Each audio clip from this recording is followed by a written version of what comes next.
How to switch to dark mode on Windows 11. So let's get started. First, what you need to do is open Start and go Settings.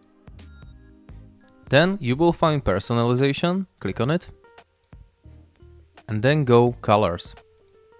You can go all the way to dark mode, just click here and go dark mode, and you will see your panel and also your applications, your windows will be in dark mode. But also you can go custom and you can combine. So we can go light on this panel, but application will stay dark. Or you can go light on windows and applications, but your taskbar will be in dark mode. Also, I'm going to show you how to change it quicker. So if you go again, Start, Settings, and Personalization, you can also select from the themes you can see here. So if you go this, it's gonna be everything in dark mode.